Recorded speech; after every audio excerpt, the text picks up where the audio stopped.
অসমত এতিয়া আৰু ধন দি চাকৰি লোৱাৰ দিন নাই।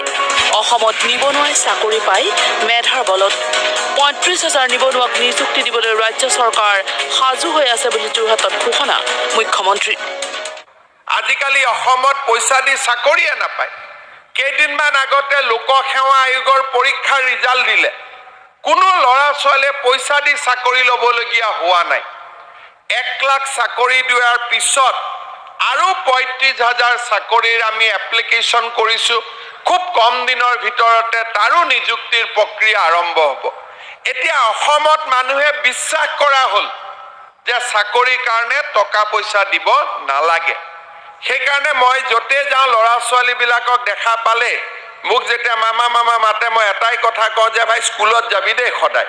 কাৰণ এতিয়া ৰাজনীতি কৰা মানুহে চাকৰি দিব নোৱাৰে, চাকৰি পঢ়া শুনা কৰি পাব পাৰি। এই পৰিৱেশ আগত কোনেও কল্পনাই কৰিব পৰা নাছিল।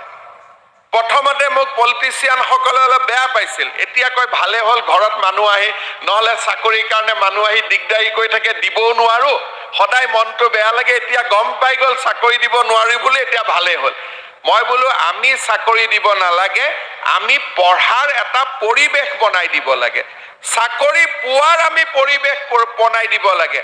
বিধায়কসকলে চাকৰি দিব নালাগে, চাকৰি টিউচন কৰক, যে কোচিং ক্লাছ কৰক কেনেকৈ চাকৰি পাব পাৰে। পুলিচৰ চাকৰি দিব নালাগে, ল'ৰা ছোৱালীবিলাকক কেৰেটে, বক্সিং, লং জাম্পৰ ট্ৰেইনিং দিয়ক, যাতে ল'ৰা ছোৱালীবিলাকে পুলিচৰ চাকৰি পাব পাৰে। চৰকাৰী আঁচনিৰ বাবে থকা বিভিন্ন আবেদন পত্ৰসমূহ পূৰণ কৰিবলৈ পূৰ্বতে মধ্যভোগীয়ে টকা খাইছিল, কিন্তু এতিয়া সেই চিষ্টেমেই নাই। টকা খালে হাত দাঙিবই লাগিব। গতিকে দালাল ৰাজ এতিয়া অসমত পৰ্বতত কাছৰ কণী বিচৰাৰ দৰে। আগতে ফৰ্মখন লওঁতে 150-100 টকা মানুহে খাই দিয়ে।